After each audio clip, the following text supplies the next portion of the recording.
eight, seven, six, five, four, three, two, one. All systems go. You're listening to Sudbury News Talk.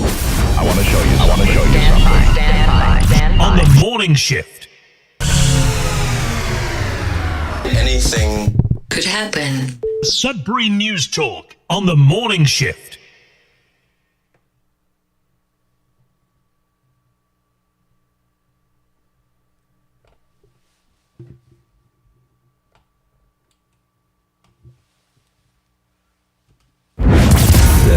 Ten, nine, eight, seven, six, five, four, three, two, one. All systems go. You're listening to Sudbury News Talk I want to show you something. Stand by. on the morning shift. anything Could happen. Sudbury News Talk on the morning shift.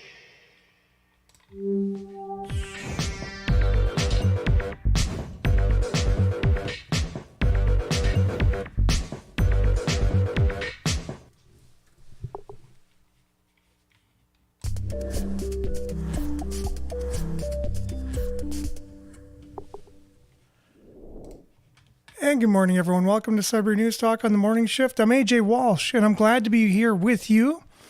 Glad that you're here with us. Looking forward to today's show on this Thursday, November the 20th, 2025. As always, there's lots of news to cover, whether it's local, whether it's regional, whether it's provincial, national, international. There's all kinds of things going on all the time. The news continues to happen. It's an interesting thing that, our content is constantly being made for us each and every morning. We just have to track it down and unpack it. So it's basically through our news aggregator at Sudbury.news. We have all the local news coming into one location, which we really appreciate. And we really are hard on journalists on the show, and for good reason. And the reason being, journalism needs to be held to a high standard because people rely on it to tell them the truth, right? And so we want to make sure, but who's the watchdog? They're the watchdog for us in terms of the world. They're supposed to be out there asking the hard questions of people, of organizations, of governments to keep them accountable and inform the public, right? But who are watching the journalists to make sure the journalists are actually doing that? Because as we've seen in history, certain people could be compromised, whether it be by ideology, political beliefs, being paid for certain things, being paid off, being on the payroll, right? So there are examples of that in our world. And so who is out there keeping that industry accountable, right? And I don't really see anybody, but independent journalists are accountable to their viewers and their readers because that's who's paying them, or at least that's who's giving them the eyeballs on their videos or downloading their podcasts in order to create revenue from the various platforms that they're on. That's why liking and sharing and things like that are so important to people on YouTube or any other social media platform, because I'm not, but most other people who do what I do are monetized. And so they are accountable to you as I am accountable to you. I'm actually not really accountable to anyone. I'm accountable to myself, first of all, because I seek what, many people is, the word truth has become so polarizing and so politicized and weaponized but I'm seeking to find what's really going on, let's say. What's really behind the headline? What's really going on? Not just the cracks in the dam, so to speak, the little leaks that are coming out. What's causing the cracks in the dam? That type of thing, right? not just the symptoms, but what's causing the ailment. And that's what I'm about. That's what I've always been about. I'm very curious. I want to know what's going on. I need to know. It's part of my DNA. It's part of my makeup. I need to know what's going on. Now, some things take a lot of time to find out, and you just chip away little by little to find what's behind all of the layers. But you got to start chipping at some point. And you find that first layer and you go, hey, look what I found. And there's like, yeah, but you find something or someone else tells you, oh, did you know what's behind that? Here, keep chipping. And you're like, oh, okay, I'll keep chipping. You're like, whoa, look what's behind that. And did you know that's not all either? There's more there. Okay, chip, chip, chip, chip. Until eventually you get to the core, the reason, the actual foundation of what's going on. And that's what I've always been curious about as a person, as a human being, since birth. I just needed to know the real stuff. And as a child, it's kind of hard, right? Because most children are inquisitive, and that's always why. You know, and the adult answers, and then you go, well, why? And then the adult answers again, then why? Eventually, the adult gets very frustrated and says, just because I said, or no one knows, or you reach the limit of their knowledge. But I've continued that throughout my life and continue it today. And I've found like-minded people through doing this show who also seem to have the same makeup and wanting to know what's going on around them and wanting to make sense out of life and wanting to dig deeper. And that's what we like to do here. So we don't go out and get news firsthand. I'm not on the beat. I'm not at the accident or at the fire or whatever. I'm not there delivering the news. But journalists do that, and they're paid to do that, and that's their job, right? And so then they create the story from what they see, from what they hear, from the evidences they gather, and then they deliver it to us, and that's where we come in. So then we have the news before us, we read it, we watch it, we then ask deeper questions. So what's behind that? Okay, well, did they ask enough tough questions? Do you think they're even asking the right questions? Okay, it is what it is. Certain things are just factual. Certain things are just presented. That's why public relations is so important, right? Public relations is there to relate to the public from whoever needs to do that, whether it's a government, whether it's a company. So is the media just satisfied with a public relations release, a media release these days, and they just publish it the way that it is, or do they ask more questions? When I was going through school just recently, I thought, hey, I am going to create a company where it's news, but it's just, that it's just from the companies. It's only media releases. And we don't even ask any questions. Just allow the people to just have their own news. You know, here, this is what happened. This is what happened. And then maybe have a podcast or a talk show or something like that, then unpacking it and just having a conversation around it. And maybe trying to get some of these spokespeople on to answer questions in real time so everyone can see the questions, and maybe even have questions from the audience. So that way it's harder to get around things. It's harder to cover things up, let's say, if there is indeed something worth covering up for a company, a government, an individual, you name it, right? So, but we'll see if that ever comes to be. And I'm ranting even before we get into everything. We're live on CKLU 96.7 FM each and every weekday morning. We are also streaming live auditorially we are in audio at cklu.ca. You download the Radio Player Canada app and you can take us with you. Listen to us anywhere, anytime on your favorite device. We're also streaming live at facebook.com/Sudbury News, youtube.com/Sudbury News. Make sure to like, share, subscribe, and follow the channel. The page will be found on demand on those two platforms immediately following the show, along with x.com/Sudbury News, Sudbury.news, which is our news aggregator, which I've already spoken about. Make sure to comment on our live on Facebook and YouTube. We'll do our best to get your comments up on the screen for those watching, red for those listening. Start off with a little bit of weather, and we'll be back with news headlines, your comments, and more right after this.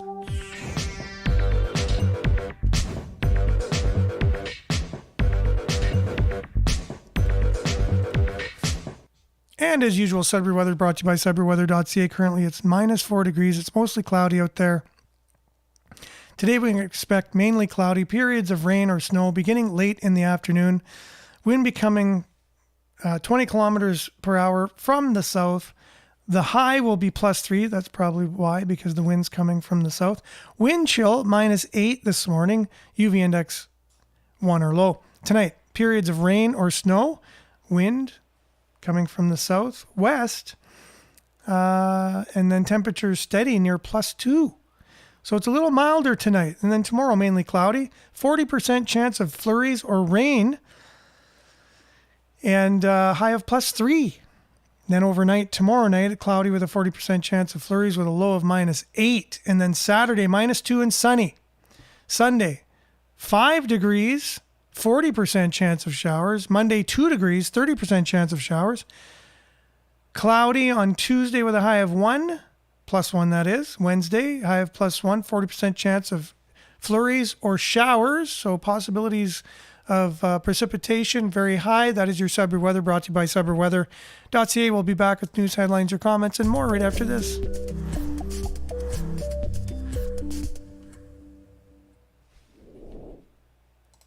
Okay, thanks for sticking around, everyone. Quite a few people joining us so far on the show. I guess if I start the show with a rant, it creates a higher amount of people on. I guess they're like, okay, what is this? Okay, he's talking about something. I'm going to hear him out. And then when we start just getting into weather and, some shout outs and that, the viewers go down a little bit. This is just a little bit of real-time analyzing of what's going on, as I now have the live stream is up on my phone here. I used to have it on a computer monitor, and I wasn't able to see who was on. But now I can see. Some people just hop on, but they don't comment. And good morning, Northern Hillbilly. Thanks for being on.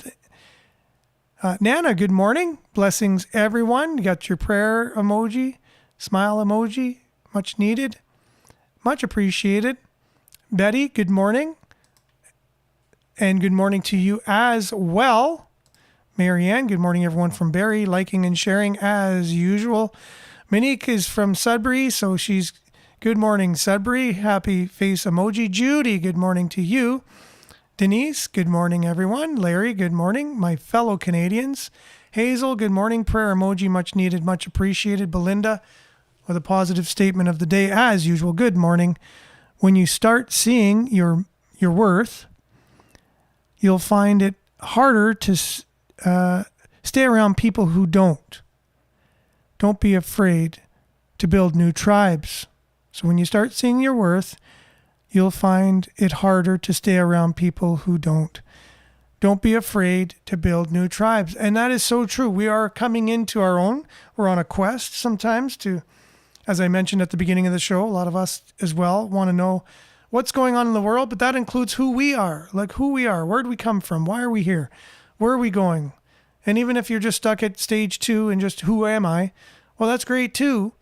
And who are you as a person? And you're starting to look inward and know that you are of worth, because everyone's of worth. Everyone's of the highest worth.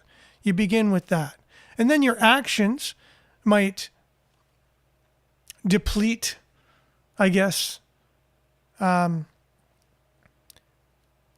your own, if anything, understanding of who you are, if they're bad. And your good actions, it's all about actions after that. You start off with, you're already loved 1,000,000%. You're already of the highest of worth. You come from the best stock. And these are things I've learned as I've looked into who I am, where I came from, where am I going, those types of things. But you start off already of infinite worth. You're of the highest of the high. And it's yours to lose, I guess, if you're going to lose it. It's already given to you, and it's yours to retain if you want. It's your birthright. Now, a lot of people are going, now he's speaking cryptically or whatever. But if you continue to watch the show, you know where that comes from. And just know that you're loved. Know that you're worth something. For me to explain that would take a couple days, probably. To put all the pieces together, knowing where everyone's coming from. Everyone's coming from a different place. So for me to speak generally, that's the only way I can speak. If I was speaking individually, it'd be a lot easier, because it'd be like, oh, you know, when this happened to you, that's what that kind of meant when you were here that time and this happened, you know. But it's hard to speak generally. A lot of people say, I believe in God, I don't believe in God, I believe in a higher power, I don't believe in anything, you know, those things, right? So trying to meet people where they're at in terms of a discussion on a general platform like this, not the easiest in the world. But knowing that you are of the highest of worth is just something everyone should know. Start with that. Belinda says, it's our duty to hold journalism to accountability to the truth. Yes, you are so right. That's what I started talking about earlier today. And Maurice, good morning to you. Liette, good morning. Grand, good morning from Collingwood. You got the hand clap emoji. We're excited today. Hope you're doing well. And Mikey, good morning. Thanks for being on. And Larry says, so who has brought some 3D printer meat yet? Who has bought some 3D printer meat yet? Yeah, I had a video. I don't know if I geared it up to share or not, but I go through so many videos every day and I'm like, oh, this would be so cool to share on the show. Oh, this would be so cool. Oh my goodness, this would just totally be amazing. But you know what? Maybe we just have to have a segment where it's just one video after another. And then basically have a show after that. So I'm thinking of having a pre-show. Get up in the morning, throw on something, whether it be a Moose on the Loose or an interview with somebody or something just before the show in its entirety. So that way people can listen in and get more content in the morning on CKLU. Or it wouldn't be live streamed, unfortunately. It would just be on the radio. But yeah, I've been thinking of doing something like that. So who knows? We'll see what the future holds. Marianne says, exactly. Sadly, not one politician will discuss the most important topics. They are compliant in their lies. So politicians being held accountable by the media is so important. And we need a robust media that can hold the government accountable. It's hard when the government's paying them, though. That makes it almost impossible. Integrity needs to make a comeback on every possible level. That's Belinda. Yes, you are so right, Mikey. Hi, everyone. Happy Thursday. Yes, for sure. Same to you. Larry says they already have a program that they follow. They don't give a you-know-what about important things. To us, it's the agenda, and that's what's important to them. Okay, we'll get more into that in a few moments with a couple rants from a few people. Wake Up Canada News, and is it Tandy? Anyways, I'll see his name when I see it. Good morning, Jerome. Thanks for being on. Thanks for sending me all the videos each and every day. Continue. It's so awesome.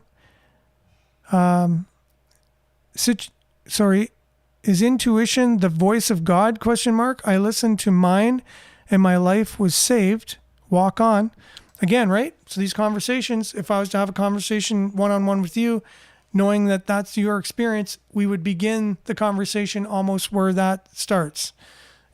You know, it's hard speaking to everybody about spiritual things because we're all in a different place, and that's great.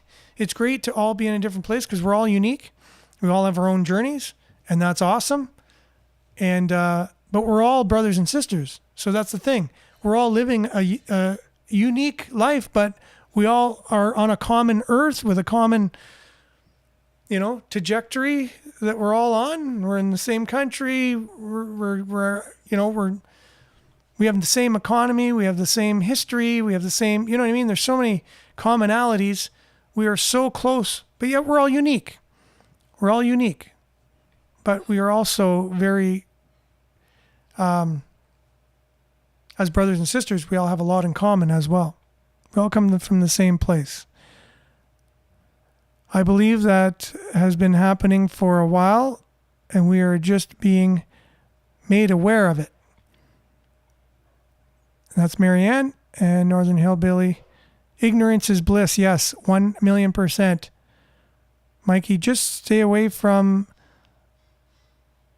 that upgraded meat from Independent. Okay, so this is, I got onto there a little bit of a rant of playing stuff before the show. Cloned meat is now part of our meat supply, right? And the Canadian government doesn't say they don't need to label the meat. You're eating cloned meat mixed with natural meat. What does that do to our genetics? What does that do to us? We don't know.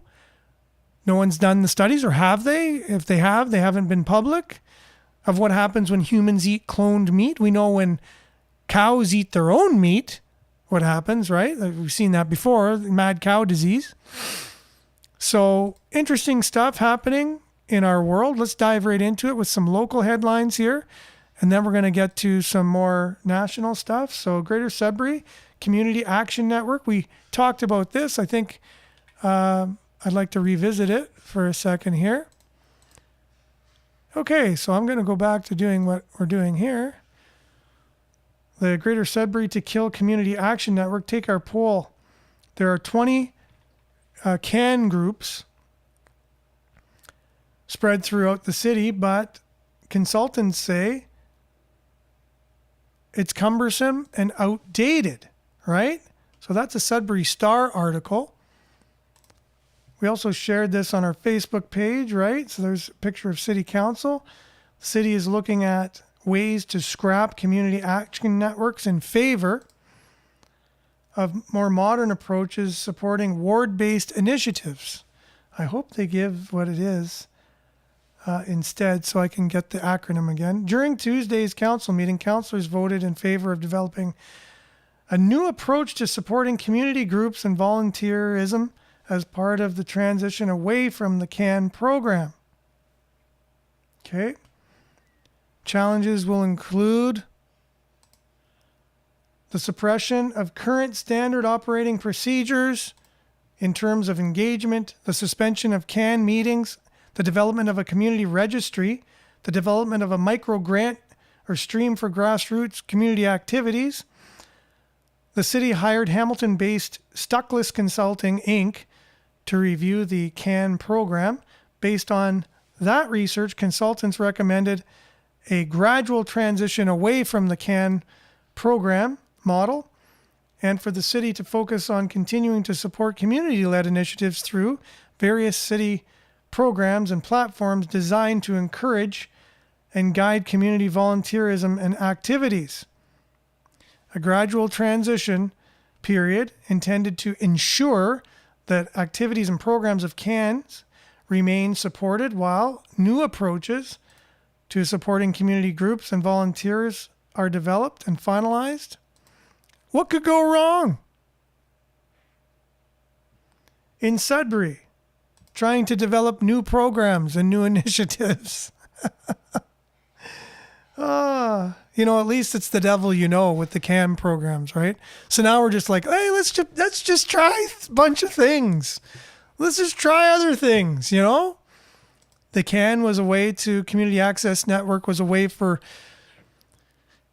citizens to interact with what's going on with city policies and decisions city is making and make recommendations to the city and have town hall meetings and things like that. Well, let's just disband that. Let's just try other things.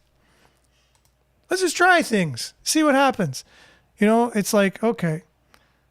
So I just see that being a little bit more chaotic, a little less organized. And who is that favoring? It favors the politicians that make decisions that people don't agree with. And it's harder for them to mobilize and discuss their concerns and make change because they're not as organized, because we're just trying a bunch of new things out. And who are getting these contracts or these grassroots things? Like, it's just money that's out there now. Now people have to develop a new nonprofit organization and then apply for the funding. And then, like what? Like, this is crazy. Anyways, there's a aspect that could be crazy to this. I haven't seen everything. And good morning, Evelyn. Thanks for being on. Right? And if I'm missing anyone with morning shoutouts, it's not on purpose. Believe you me. Staff said the transition will enable the municipality to leverage existing programs and platforms to more widely encourage and guide community volunteerism and activities. So here's a lot of politicians speak, a lot of generalities without any specifics. So let's just no more, to more widely encourage and guide community volunteerism and activities. What does that even mean? How is that going to roll out? What are the specifics of that? CANs can continue to meet and plan activities. However, the city expects some will dissolve. Should they dissolve, their assets will be held in trust. With Parks and Rec, monies will be earmarked for ward-based initiatives or the appropriate Healthy Community Initiative, the HCI. The ward fund staff will administer and complete the CAN projects that were previously approved through HCI funding. Yeah, what could go wrong with all this? CANs will remain responsible for submitting a year-round report and providing receipts for all their expenditures, staff reported. Active CANs with large balances in their bank accounts will be strongly encouraged to work collaboratively with the city staff to organize events, initiatives, and activities for the betterment of the community in 2026 and or direct the funds towards previously approved community-led projects. As part of the transition away from the existing model, Stuckless recommended, that's the consulting group that the city paid to see how CANs were doing and if they were effective, redirected CAN funding toward the creation of a new simplified stream of funding through the Healthy Community Initiatives Fund to provide financial support for grassroots, community-led activities and initiatives. So I don't understand why they keep using these buzzwords and whatever. Grassroots, community-led activities and initiatives. I thought the CAN was grassroots and community-led. Is there any way that it wasn't? I don't know. Okay. And it would be made possible through a review and amendment to the existing HCI bylaw. So what else did the consultants find? They found the existing CAN program outdated and contended that it hasn't kept pace with the changes at the city. They also, I wonder which ones those were. They also determined that CANs have cumbersome governance structures, challenging dynamics that may include toxic environments and a lack of diversity. So I guess they started accumulating a little bit of power in some ways, and other powers don't want that power to be any power, right? So they want to dismantle that. And they overlap with other agencies. Well, what agencies don't overlap with any agencies, right? Most agencies overlap with other agencies. We see that with our homeless crisis downtown, addictions and mental health. All their programs overlap. It's crazy. CAN successfully implemented more than 100 community projects in 2022, such as gardens, holiday celebrations, and park enhancements. However, the lack of program evaluation means the city is not fully understanding the impact or effectiveness of these initiatives, staff reported. The CAN system was established more than 20 years ago. Currently, there are 20 groups peppered throughout the city. Councillors had a lot to say about the changes, so if you want to read more about what the councillors had to say, you just go to the Sudbury Star, and they got a poll. So maybe we need to get a little bit more informed about this, take their poll, and that way the city will know at least how we feel about it. And that's the talk about our city this morning. We're going to move on now to what Tanner is talking about in terms of our federal government and why maybe the cities are in some of the ways that they are because of the way our country is being governed, right? Is it going to be top or is it going to be bottom today? It's going to be bottom. Let's go, Tanner.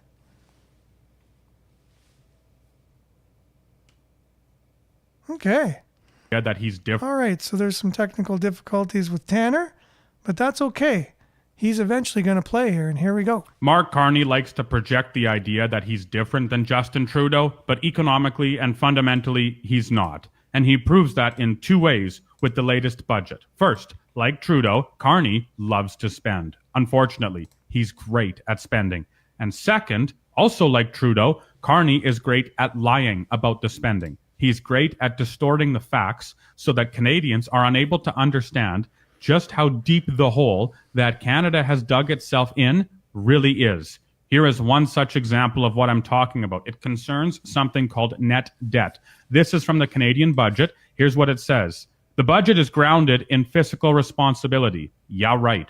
Because leadership means making smart, strategic investments, which obviously automatically excludes government. But anyway, while preserving the strength that comes from, here it is, having the lowest net debt to GDP ratio of the G7.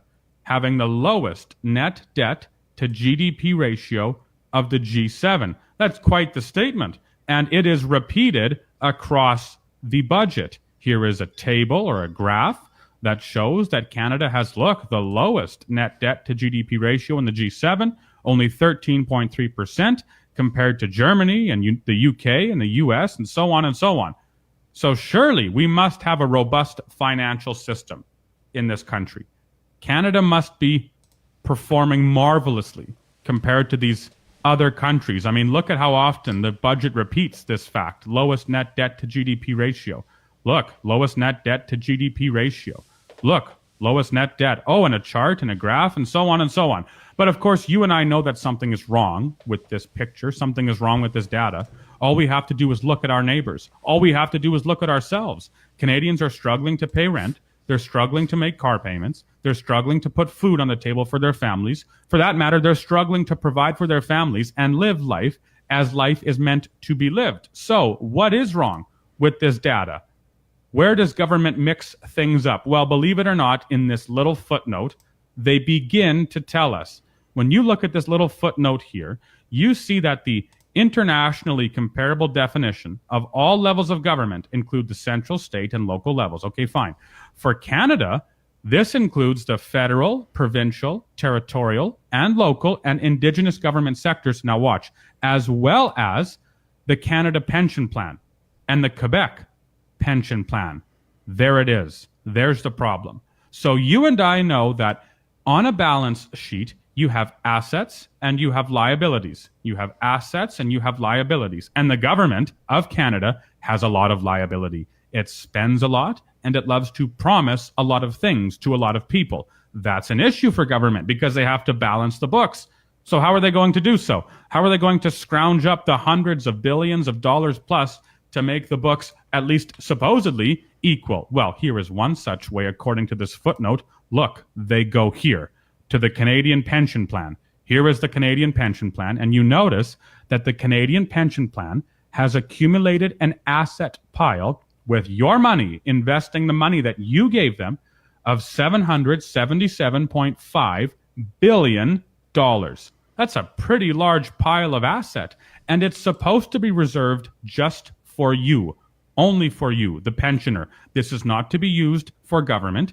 It is not to be used in general government budgets. It's not to be used by Ottawa, or at least by those who are elected in Ottawa. Instead, it's supposed to be reserved, set aside for pensioners so that they can always be guaranteed a monthly payout.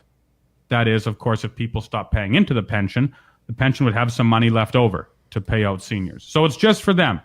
But then you have government here, back in their budget, talking about net debt and so on, saying, well, we actually offset our debt. This is what they're saying. We offset our debt by looking at all Canadian assets, including the asset here at the Canadian Pension Plan.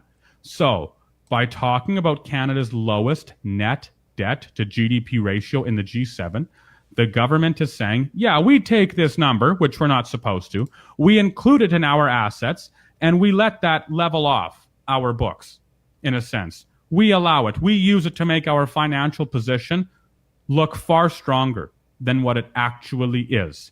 It's just another example of the deception that is so present in government, right? We hear all the time when we're talking about a Alberta pension plan, how it could never be allowed because there's a chance that the government would plunge their hands into the pension plan, that they would use it for what they want. But I think that argument is a bad argument. One, because I don't believe it would happen. And two, if you set it up properly. And two, because the Canadian pension plan is seeing that problem already.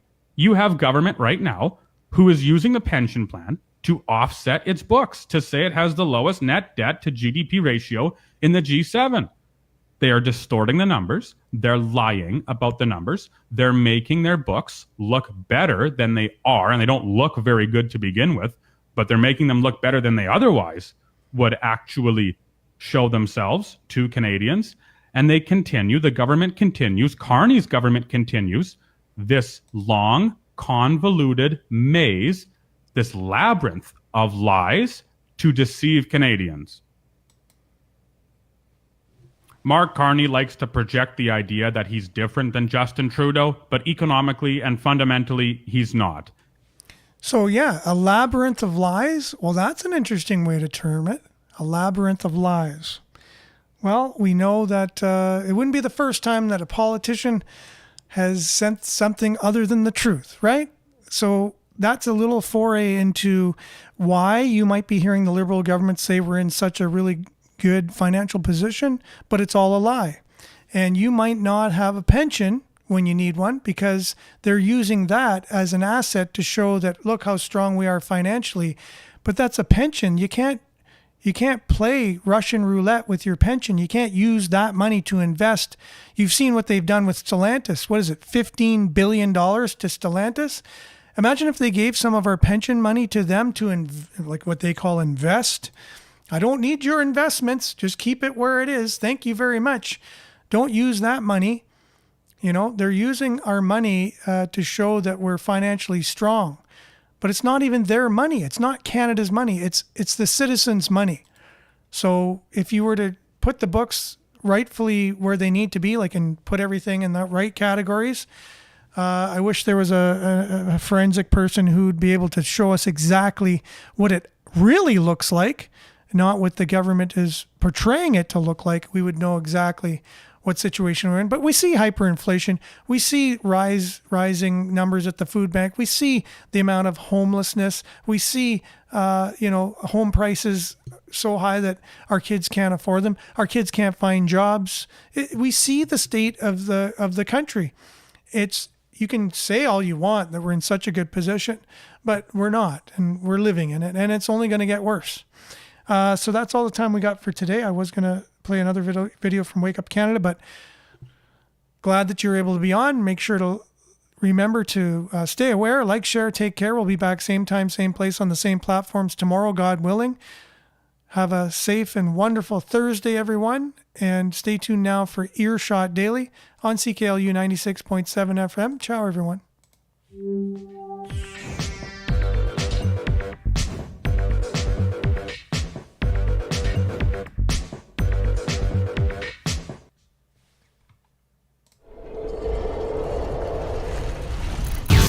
This is Sudbury News Talk on the morning shift.